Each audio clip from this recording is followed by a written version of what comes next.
25 март اساسگذار صلح و وحدت ملی پیشوای ملت پرزیدنت جمهوری تاجیکستان محترم امومالی رحمان در نویه سپیتمین همچنین از نمایش دستاوردهای کشاورزان و گرمخانه زمانوی در خواجگی دهخانه دوستاباد دوی دهات تقایک دیدن نمودند. اهل زحمت نویه سپیتمین نزدیک 40 نوع محصولات کشاورزی را که با استفاده از امکانات و شرایط موجوده همساله پرورش میکنند به نمایش گذاشتند. در نویه سپیتمین 1600 خواجگی دهخانه موجود بوده. اهل زحمت سال تا سال میدان کشت و پرورش زراعت به اقلیم منطقه موافق را در اساس مصلحت متخصصان ساحه بیشتر میکنند و در تامین ساکنان با محصولات وطنی از لحاظ اکولوژی تازه سهم میگذارند. در ناحیه برابر کشت و پرورش سبزوات به رشد ساحه باغ و تاک پروری نیز توجه زیاد داده می شود. طور به سرور دولت محترم امومالی رحمان ضمن بازدید از نمایشگاه اطلاع داده شد فعلا مساحت باغ و تاکزار در ناحیه سپیتمین به 1000 هکتار میرسد و همساله با وسع نمودن میدان باغات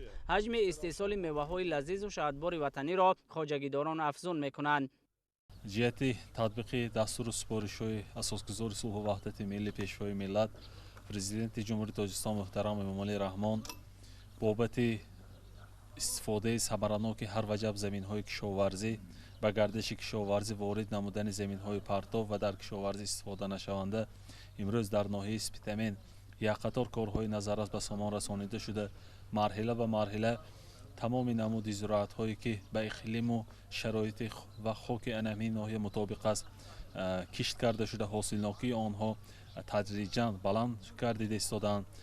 تمام محصولات هایی که به واسطه در ناحیه و در مقیاس ولایت کشت کرده شده از آن حاصلناکی گرفته می شود به نمایش گذاشته شده است و من اطمینان کامل دارم که با قدم های مبارک پیشوای معظم ملت به ناحیه یک فیض و برکت خاص می باید و حاصلناکی امسال نسبت حاصلناکی سال گذشته باز هم بلند می گردد و تمام نمودی کشت زراعت ها از آن جمله پخته، شالی، غله دانگی ها که همچون آذوقه اولی مردم به حساب می رود و جهت زیاد نمودن استحصال پخته که ناحیه سپیتمین همچون ناحیه پخته پروری به شمار می رود در عملی نمودن هدف چهارم ملی جمهوری تاجیکستان صنعت کنانی با سرعت کشور کشاورزان ناحیه سهم ارزنده خود را میگذارند.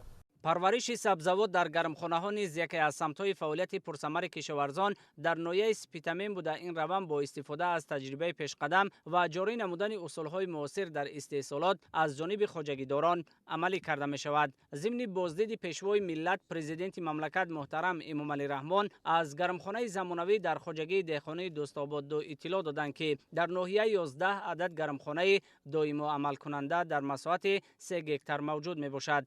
گرمخانه زمانوی در دهات تقایک ناحیه سپیتمین سال 2019 در دوره دستور و هدایت‌های سرور دولت از جانب صاحبکار وطنی مؤسس جمعیت دارای مسئولیت محدود مرکز تقسیمات یکلخت ویتامین‌های تاجیکستان سایمورود دولاتوف تأسیس داده شده در آن اساساً سبزوات پرورش کرده می شود. در گرمخانه پرورش پامیدارهای نوی اتیا، آلامینا و پینک اوراکل با استفاده از تکنولوژی معاصر به راه مانده شده. در آن 20 نفر ساکن محلی با جای کار دائمی و 40 کس دیگر موسمی با شغل تامین می باشند.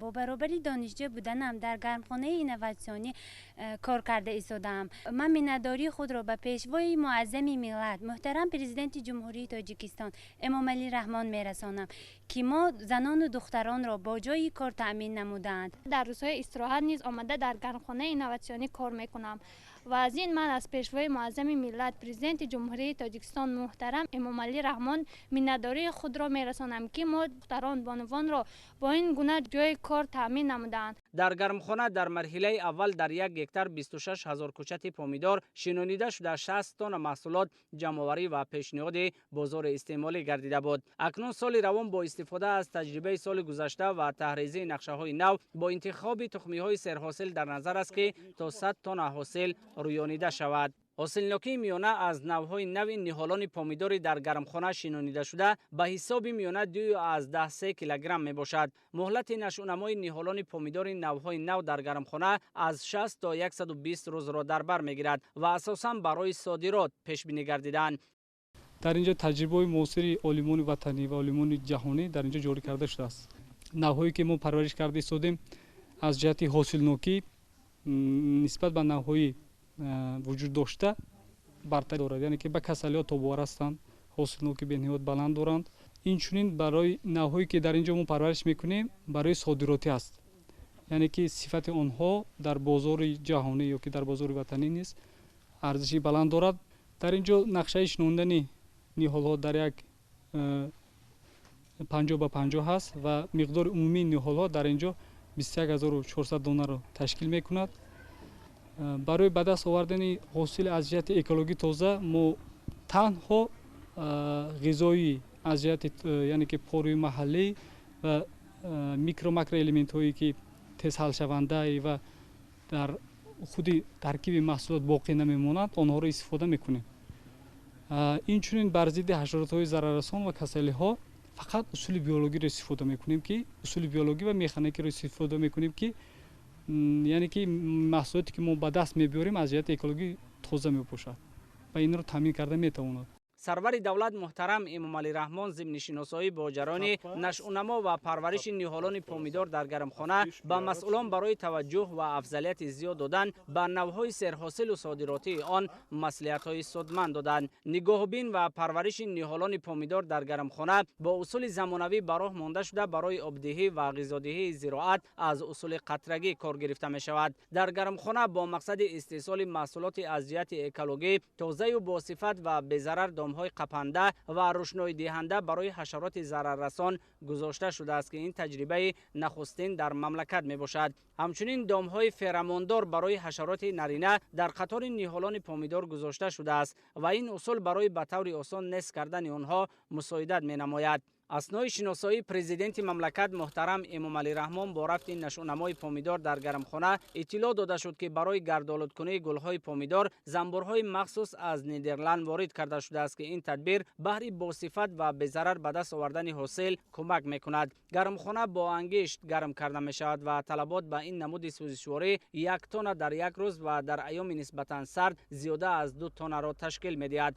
هوادهی و هواتازه‌کنی داخل گرمخانه به طور اتوماتیک براه مانده شده برای نگهداری نهالان پامیدار از نورهای گرم آفتاب در آن تورهای مخصوص نصب گردیده است. پیشبینی گردیدن امتیازها طی سالهای اخیر برای صاحبکاران و سرمایه‌گذاران هوسمندی آنها را برای سهم بیشتر گذاشتن در راه رسیدن به هدفهای استراتژیکی دولت و حکومت مملکت دوچند نموده است. سرور دولت محترم امomali رحمون با روند استفاده از اصولهای زمانوی و تکنولوژی معاصر در گرمخانه برای پرورش و استحصال سبزیجات با صفت و از جهت اکولوژی تازه توجه ظاهر نموده این اقدام صاحبکار وطنی را نمونه عبرت و دستگیری ارزیابی کردند. پس از شناسایی پیشوای ملت پرزیدنت مملکت محترم امomali رحمون با جریان نشأونمای نهالان پامیدار در گرمخانه زمانوی در همین جا نقشه‌های آینده جمعیت دارای مسئولیت محدود مرکز تقسیمات یکلخت ویتامین‌های تاجیکستان معرفی کرده شد. تاکید گردید که صاحبکار وطنی در زمینه دستگیری‌های حکومت مملکت نقشه دارد که در آینده مساحت گرمخانه را